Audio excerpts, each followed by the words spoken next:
Hello and welcome to today's episode of Authentic Achievements, where it's my absolute delight to be joined by the fabulous Andy Preston. Andy, welcome. Hi, Kim. Hi, Andy. I'm so looking forward to this conversation. And as we already found out back in the green room, we can get stuck in quite quickly. So before we do, let me... Sorry. Your alarm or mine? Mine. Right. Sorry. Actually, I'll silence notifications now, actually. Yep. I thought I had done, and clearly I haven't. Right. If you don't mind, I'll start again. Is that okay? Yeah.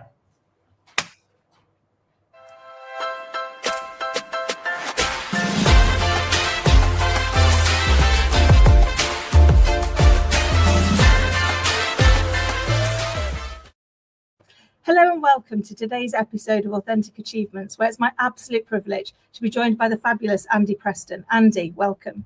Hi, Kim. Hi, Andy. I'm so looking forward to our chat. And as we found out in the green room, we can get chatting quite quickly. So before we do, let me share with our audience a little bit more about you. So Andy is a dynamic force for change, an entrepreneur, philanthropist, and former mayor who's transforming how we tackle poverty, community, and leadership.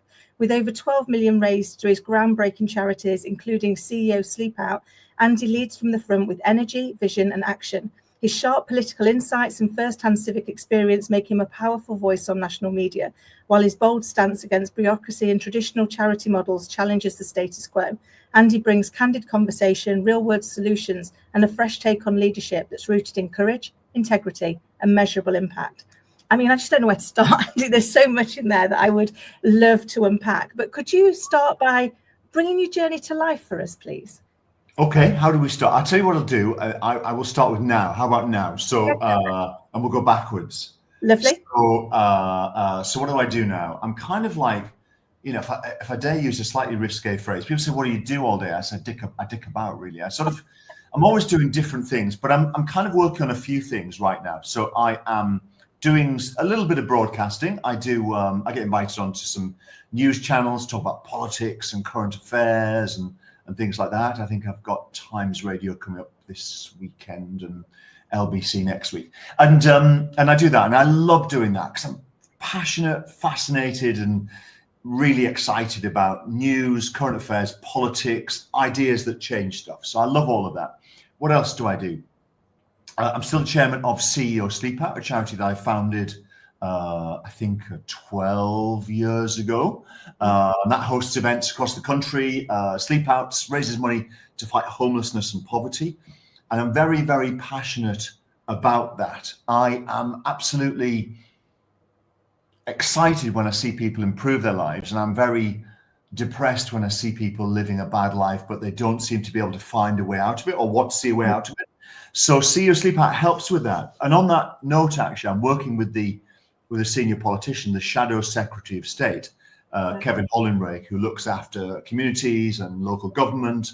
And he and I and others are looking at ideas on homelessness, fixing rough sleeping.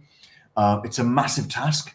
It's not going to be easy. It's going to take some money, some effort, some brains. But I believe we can do it. We come up with some exciting ideas. So I'm working on that at the moment too. And I've got a range of other personal stuff, bits of investment that I still do. But prior to this, I was the elected mayor of Middlesbrough. And that means I didn't wear a chain and stuff. I was like an elected executive mayor. So I was in charge of the council and what it did people used to blame me for everything. I wasn't necessarily responsible for the police or for, I don't know, the cracks in the pavement necessarily, but I got the blame for everything that people were unhappy with. And that was 4 years. I was independent. Didn't belong to a political party. So that was interesting, challenging, fun, and horrible, generally quite horrible, but a privilege. And before that, I was involved with other charitable stuff, some investing. And before that, I had a career in finance. I was a hedge fund manager. I was a trader. What else can I tell you? I don't know, really. I've done a million things. Yeah. I love that, but it sounds like throughout those million things, one of your key drivers is mission or purpose. Would that be fair? I have to have a purpose. Yeah, I think we all do, don't we? I think we do, but I think sometimes we end up doing things because of need or necessity rather than necessarily aligned to purpose. So we might have one, but it can often get hidden a little bit in the doing life, can't it? It's like, Yeah. I need to pay the bills, I need to have a home, I need to do these things. But actually, when you find people that have aligned the two, what they do and the why they do it, that seems to be where you get the biggest impact. Would that be fair? Totally. And I think you're right. I think that you get lost.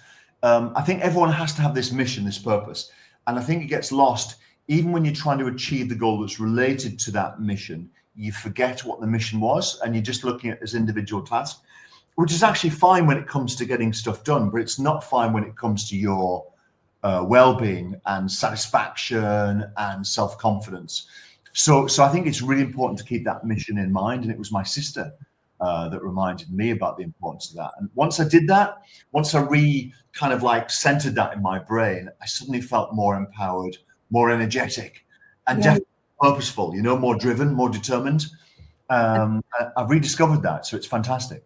I love that. And one of the things that I found in the last few years, it was learning to be more intentional.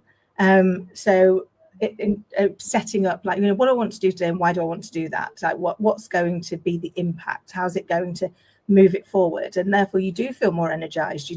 And you feel more. Feel like you achieve more because you know what you were trying to achieve.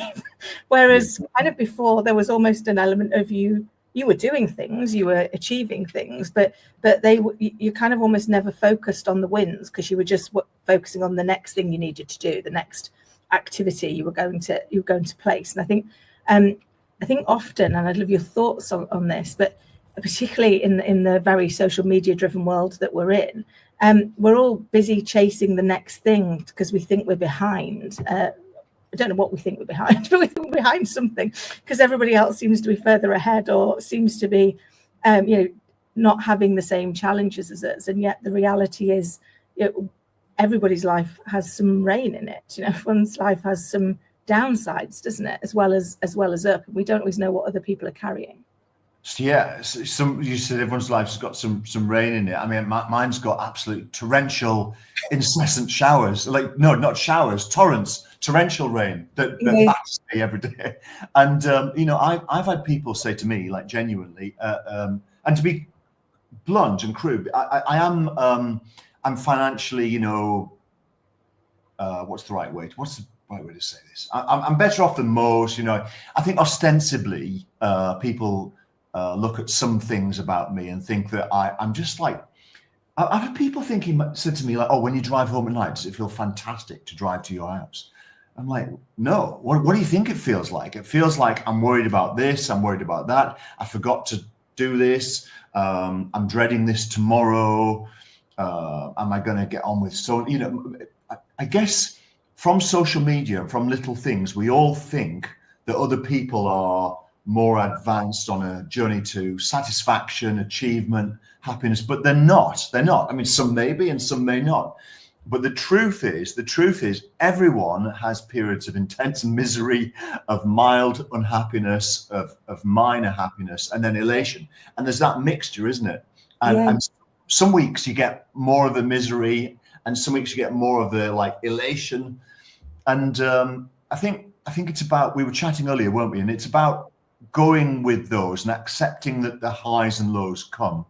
But I think particularly when it comes to social media, it's about understanding that this is people use it as a brochure to their lives, not to give you the truth, but to give you an image that they want. It's like writing a diary that people are going to read.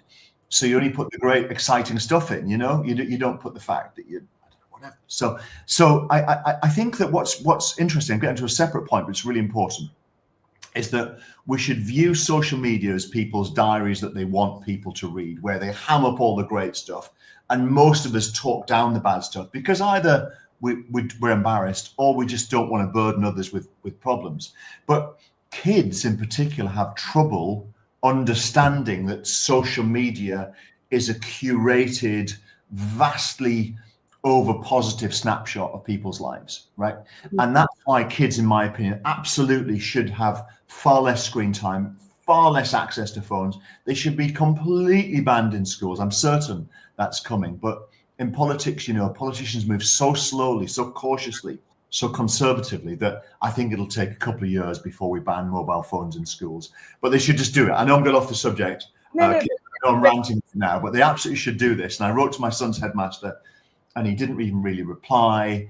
And he forwarded it to someone else, and I'm like, so in the end, I wrote about it, and I wrote that I'd written to the headmaster, and he didn't really care. And I got the article published in the Telegraph. And there's a movement to get phones banned in schools. I'll stop talking now. Yeah, sorry. No, I think you're right, because it's as we were chatting before. I look at when I was a kid, I think we shared this. If somebody wanted to bully me outside of school, they'd have to ring my parents and ask them to put me on the phone. So they didn't do that. Funnily enough, there was an off. There was a relief, and yet there isn't now. There's no off, and there's a constant despair and compare. We compare ourselves to the seemingly perfect life of others, and then despair at the messy reality of our own. And the fact is, that's not true. Everyone's got some messy reality in there. They're just, to your point, not showing it in their curated view. It's like, I don't post the no makeup selfie when I've been up all night with my little girl, because that's my gift to the world. Everybody needs to see that. And therefore, for yourself that the stuff that you're putting out there is you at your best, not you at your worst. And it's how we bring that to life, particularly for our next generations, isn't it? Because as we're progressing, the mental health challenge globally is getting greater. And so we need to do something to affect change. Otherwise, that is just going to keep expanding, isn't it? And harm future generations. Yeah, and to be crude and to talk about money, it's going to actually make us all an awful lot poorer. I think right now, I was looking at statistics last night, I think it's something like 1 in 15, 16 and 17-year-olds receive some kind of benefit or financial help from the government relating to disability. A lot of that is to do with mental health. Yeah. Now, 1 in 15, 16, in my school, my secondary school, I think there were 30 kids, maybe a bit less. So two of those at 16 and 17. It's madness. And first of all, it's a horrible burden for them and their families, right? But that reduces their long-term happiness. It reduces their ability to work. It reduces the tax that they would pay. It makes companies less profitable. It nags our government. I'm going to go slightly off subject, but it's related, is that we are, as a country, and most of the Western world, is heading to bankruptcy, categorically heading to bankruptcy. We cannot afford to have so many people sick, but we're allowing them to get sicker and sicker, and social media is playing a real role, especially in the very young. Yeah. And we need to take action, because we're going to go. You might not care. I always say to people, maybe you don't care about others, and that's fine, but you probably care about your own bank balance. You are going to get much poorer as more of these people struggle, as more of these people claim incapacity benefits, as more of them don't work, as more of them have kids and have parents who don't work. And we need to address this head on, absolutely head on. There's a vote in the House of Commons today about welfare reform, which is controversial, but starting to kind of look at the fact that we can't keep sustaining these bills, but it's not treating the cause. And I think that's the problem, isn't it? We aren't doing enough to prevent. We're not doing enough to remove the cause. And so with so many things, they come in at the cure, the symptom stage, rather than like let's understand what's causing it at its root, and how do we address that? How do we remove those parts? How do we help people to build some of those mindful resilience skills earlier? That I know I certainly learned them, later on in life, when I tried to recover from all the things that had happened in my world. And it's like, actually now we're in a stage where it's like, well, why don't we try and teach that to young children so that they can actually build those resilient paths to own their own mind and to build that inner strength so that they can weather the storm that life throws at us, because it will throw a storm at us. So there will be a plot twist, and we're not in my opinion, we're not doing enough to help, to give them the tools of their own internally to be able to weather those storms. And that's because we're too busy spending the money on the other end, where we're just like putting plasters over the symptoms that are coming up, but the root remains. Would that be fair? I think that's right. I think that's exactly right. Putting a plaster over the wound instead of trying to stop people getting the wound in the first place. I mean, a big one that I'm focused on now actually is UPFs, ultra processed foods, and there's categoric evidence now that UPFs, when consumed in more than very small amounts, cause horrible diseases. They actually lead to depression, severe depression. They lead to obesity. And I mean, it's no secret that our NHS is hugely overburdened, stretched, knackered, if you want to be crude. And 3,000, actually more than that now, about 3,500 hospital admissions each day, every single day, 3,500 are from, it's 1.3 million a year, are obesity related. And it's a lot of that is related to our massive consumption. We're pretty much the biggest consumers of ultra processed foods in the world. And we also have pretty much the worst mental health in the world. And the two things are absolutely related. UPFs are knackering it.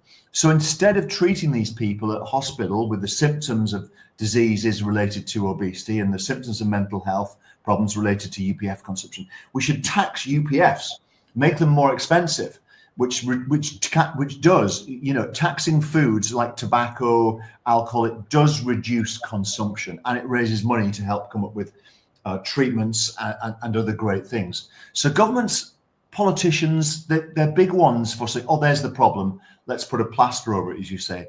They're terrible at taking the action. And they always say, well, we don't want to take any action until it's perfect, until we get it just right.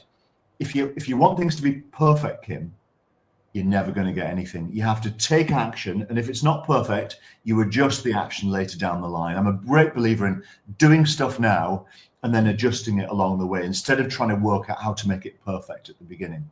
I couldn't agree more. I always say to my little girl, progress beats perfection every time. If we just keep progressing, that we will get much further forward than when we just wait for the perfect time, because the perfect time doesn't exist. So you've got to go with what you know, and then, as you say, you can iterate along the way. We can find something out and go, oh, I didn't know that. Right? Yeah. Let me adjust. Let me recalibrate, and then let's keep moving forward. But once we start to view mistakes as just new bits of data, new information that we can now utilize to improve the next step that we take, instead of it being something to be afraid of or fearful from, then actually we can start to take action, and we can start to really make some inroads and some impact into some things that are causing so many of our communities such angst, individually but collectively. And I think we do need to all be more involved in that, more engaged in that, more understanding. I think, and I'd love your thoughts on this, because I know also you're very driven on the kind of like leadership. But for me, one of the things that I found from being a leader for 30 years is, I think one of the things where we've been given a wrong footing is we've been led to believe that as leaders you're supposed to know all the answers, and you need to be right, because if not, no one's going to follow you, and we dismiss anything around emotions as being soft skills, so we don't need to worry about those that much. And yet the reality is, as human beings, what we want is connection, and we want to feel like we have an impact. And so actually what we need as leaders is to be more curious about what's going on for everybody around us, what's going on for our team, what's important to them, what's working for them, so that they get that connection. And I think it got worse through the pandemic, but I think we are in danger of having a leadership crisis where we don't know how to connect with our people anymore, and that's also impacting mental health when we look at the kind of older ages, after they've gone through their teenage years. What's your thoughts? Gosh, I mean, some big points there. When it comes to leadership, and I really don't No, Kim. I mean, I have to be really honest. I'm not. I love being part of a team sometimes, right? So quite late in life, I got involved with this rugby team, and they get me to play with them, their third team, and it was great, and I loved it, and I loved being part of the gang and the nights out, and I just love being part of that gang. But having said all of that, I'm not a team player. Not in that I'm selfish, in that I'm just naturally quite self-reliant. I mean, I have friends. I love to see people socially, but I'm quite self-reliant, and I find that I thrive better when I do things for myself. Yeah. Largely on my own. Many of the successes that I've had, I think, have been when I've been completely on my own and had complete sole responsibility, not shared. So I don't know about that. What I have seen, mainly in politics and perhaps in other areas too, is that as a leader, you're right, you have to be vulnerable, and you have to be someone, I think, bizarrely, sometimes you have to be willing to let others think they're the boss at times. You have to let others think that they know more than you, even when they don't. But the problem with that, having said all of that, the problem with that is that a successful leader, I think, has to have a degree of popularity, in my opinion. And you can have an unpopular leader who history looks back on and says was successful, but to be deemed to be successful at the time, and to have people come with you now in these days, especially in politics, but in other fields too, you need to be popular. And if you're not popular as a leader, in most situations, there are people who want your job. And if you're not popular, there are people that go around sowing the seeds of discontent, or rather nurturing the existing seeds, the existing growth of discontent, and plot your downfall. So it's very interesting you say, and I don't disagree with your point about being vulnerable. I don't disagree with your points, but I also think that you have to be very popular, and I also think you have to be mindful of the fact that there are people who want to destabilize, and unseat you. Am I being is my view very honest? Because I think the one thing that we, if we look at leadership, there's kind of, for me, there's kind of the two elements of it. Unless I've always thought as a leader that my customer is my people, and if I'm not delivering what they want and what they need, then actually they're not going to be my customer for very long. They're not going to want to work for me. They're not going to want to be in there. Just like they've got customers for whatever organization that I'm in. And so that, but you also know when as a leader, we all face the same fear of becoming irrelevant. And we know, particularly as you get to the top, that actually everybody wants your job. There's only one person at the very top. So everybody else that's ambitious wants that job. So unless you're adding value to them, unless they can see that actually it's better with you in that role than it is without you in that role, then actually all you're going to do is worry about that fear of being moved on, of being moved out, of not being you're able to move forward. And that fear can take over. So you stop making the right decisions for the organization because actually you've gone insular into, what's going to protect me now? Because we are also, we all need to cover our own needs. So, we're in that role and we're thinking we've got the house, we've got the mortgage, we've got the this, we've got the that, we've got the other. So you're driven by personal fear as much as you're driven by professional fear.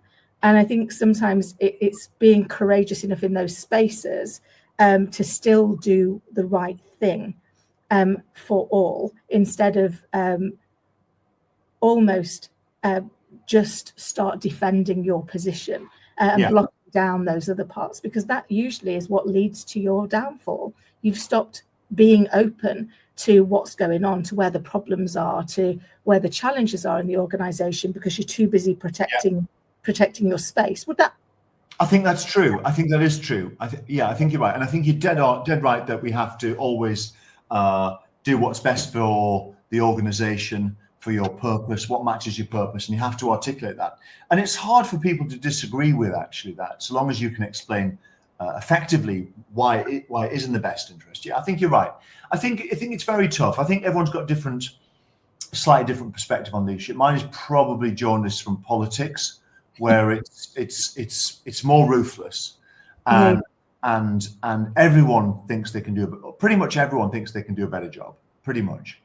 And you end up with a lot of people you have to keep happy. And it's really interesting when you watch the national picture at the moment. Keir Starmer and Labour, they have this huge working majority. They should be able to do anything, but there could well be a U-turn in the offing on their welfare reform bill that's imminent. Yeah. And they just don't have that power. And Keir Starmer actually is having to not do what he knows is right, which Rachel Reeves knows is right. And I'm not a Labour supporter, but they are dead right. Welfare needs reforming, and it needs reforming fast. But they're going to have to water it down, even though that's the wrong thing, because if they don't, they'll be too unpopular with their MPs and their own position. The party's overall credibility starts to crumble. So it's a very difficult one. I think leadership becomes more about popularity when you end up with a bigger crowd of people beneath you, if that makes sense. Yeah. I think it's quite easy when you've got a few and you're all a nice team and you get on well. As long as you haven't got a bad apple, you're all quite friendly and you can laugh and joke, and they get that you're the boss and they've got this role and they're excited. But when you've got these bigger fields of people and people at different levels, very ambitious people, it leads to trouble, and it's very hard to manage. Yeah, very hard. And I guess also in politics, we're dealing with people's whole lives, whereas as leaders, I spent most of my life in corporate. Leaders there, you are dealing with an element of their life, but actually not their whole community and their family and all the elements that sit around that. So I can only begin to imagine how much that raises the pressure on the need to be popular, because everything that you're working on in politics is going to have an impact on an aspect or every aspect of people's lives, isn't it? I mean, politics is it is a popularity contest, and that might sound flippant, but it is. But someone said to me years ago, they said, "Oh, the thing about you, Andy, is you've got it all wrong. You think politics is a popularity contest." I said, "It literally is. Like, the most popular person wins, and not just at the election. In the election, it's not just the one that people like the best or think can be the best. It's actually, once you're in power, if you aren't popular with the public, the people around you, beneath you, want you out, because your popularity with the public damages them." Yeah. So it's something that. So I may be very jaded and bringing just political leadership into this, but I think it applies to lesser extents in other fields. Is that popularity is so important? When I say popularity, I don't mean being everyone's best mate and buying them beers. I actually mean liked and respected, and people wanting to work with you. I completely agree. I can't believe, Andy, where's the time gone?